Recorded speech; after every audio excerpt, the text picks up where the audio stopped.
Now, let's also tell you that the Nigerian Correctional Service has stepped up efforts to track down and recapture escaped inmates of the Suleja Medium Security Custodial Center in Niger State. The Minister of Interior, Olubunmi Tunji-Ojo, said the government also would relocate some correctional centers to create better infrastructure and security.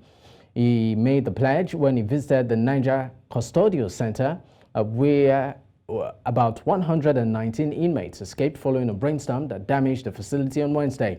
The minister also said it was imperative to relocate some of the correctional centers to a conducive environment. Now joining me on the news is Ogu Ogechi, principal partner, Benita Law Firm, an independent resource person on security and justice issues. Now she joins me from Abuja. Thank you for your time. Thank you. All right, now let's start off with this. What does the recent jailbreaks across the country, which of course Nigeria's witnessed in recent times, reflect of the quality of our correctional centers?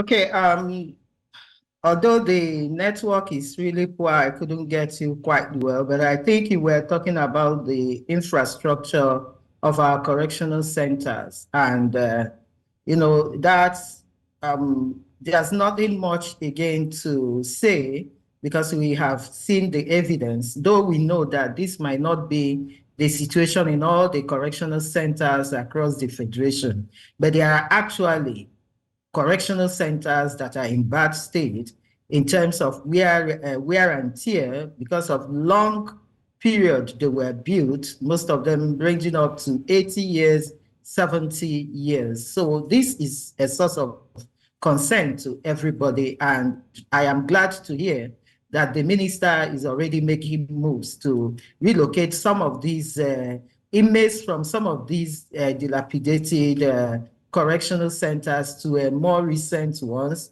that are stronger, but we are praying also that this wouldn't become a source of challenge in terms of continuation of trials of some of the inmates. So it is a good development, and we are looking forward and beyond what has happened at Suleja, and hoping that a mapping will be done, or if there has been a mapping done regarding the integrity of these infrastructures, especially those that are in remote areas that are not in urban centers, so that immediate action will be taken to rehabilitate them, and quickly too. That will be for the good of every one of us. Now, according to the Interior Minister in his words, this was a facility that was built to house about 250 inmates. But the recent we had was 499 inmates, which leads us to what we have been talking about, overcrowding in our correctional centers. Now, these are the exact words of the minister. Now, does this reflect, or does the judiciary and the executive have some sort of contribution in the overcrowded state of these correctional centers? The judiciary, in terms of how they speed up, processes in court, and also the executive, particularly on the arm of the governors, who many of them are scared to sign, well, I say the capital punishment, on some of the offenders.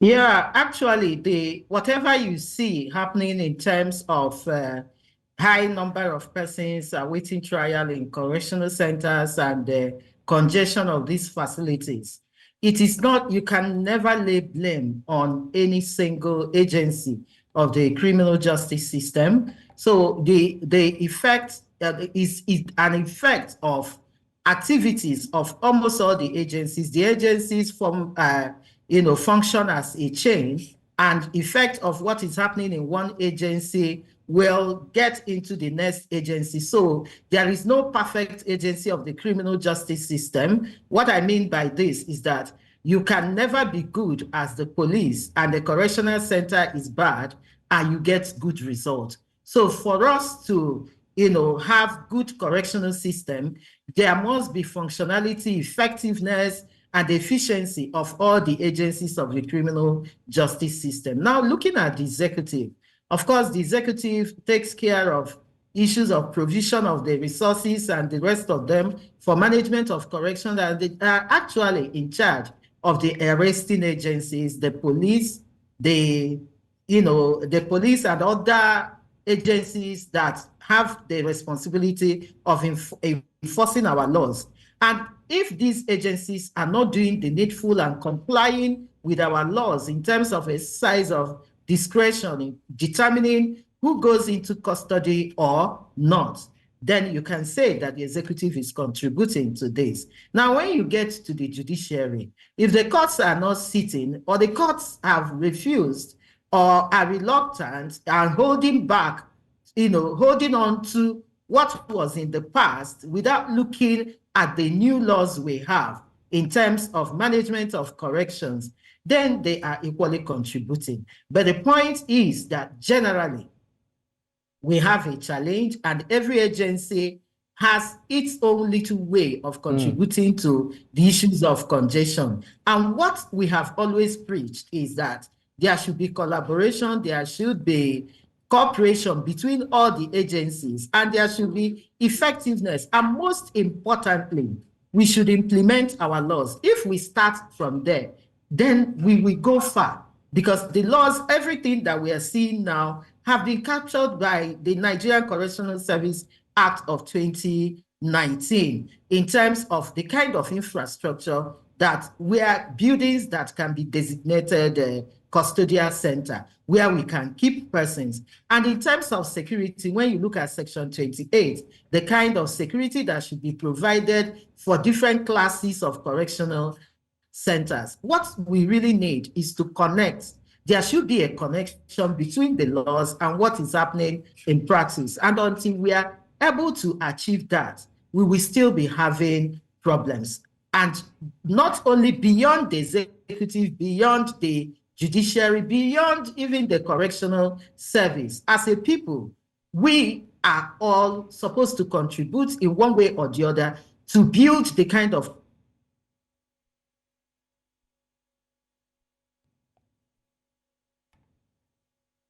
correctional system, and the discussion that should go beyond, like what has happened now, and records that we have of what happened in the past in terms of the different jailbreaks. And this one is quite different now. Nobody attacked, but nature took its own course, and we are in this dilemma. But the point is, how have we managed even cases of escape from custodial centers? I mean, talking about cases of escape, for instance, how much of a risk factor will we say that these fleeing inmates are to the communities around? And also, do you think that the security agencies have the capacity to actually locate all of this, running inmates? Yeah, the answer is yes or no. Number one is a huge risk. I just looked at the records of the past jailbreaks, and even had a case where somebody escaped. I think it's from Edo State.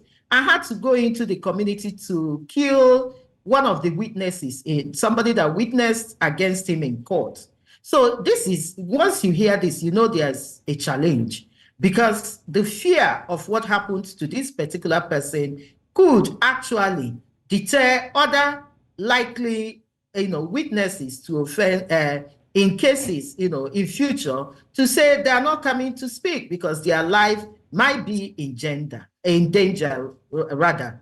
Now, looking beyond that, you now see that there are several other issues regarding, security. How do we manage this? There's a provision by correctional service, a mechanism they have put in place, which I think is very commendable in terms of relocating, bringing back persons that have escaped from custodial center. They have a mechanism, they have the bio of these people, and they have it on their portal where they can show this to all the people to say, be on the lookout of for these persons. But the point is that we are afraid that many people are not even aware of this portal. So that calls for need for all of us to equally engage further, especially the correctional center. Let the people know that you have this portal.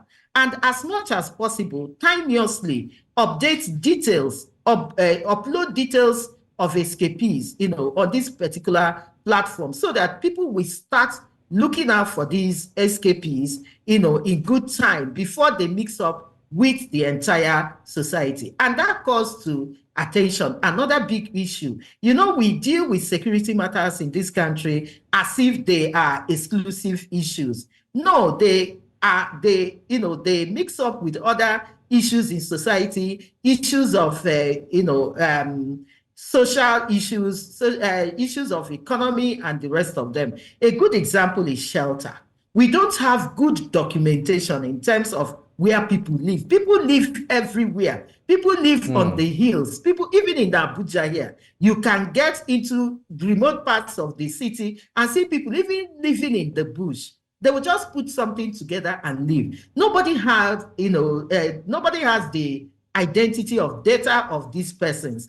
If it had been a system where people are living in proper homes with addresses that you can locate them, they have neighbors, you will now see when there are new entrants in a community. But it's easy as we speak now for people to just disappear because they are moving into a community that there's no control, they don't even have a home, there is no address. So while we are talking about security, we should equally look at the economic and social lives of our people, because all this mixed together to give us the kind of life we desire as a nation. So this is one particular point we feel should be addressed. Yeah. All right, thank you so much for being on the news with me. Ogu Ogechi, principal partner, Benita Law Firm, and independent resource person on security and justice issues, joining from Abuja. Once again, thank you for being on the news. Thank you.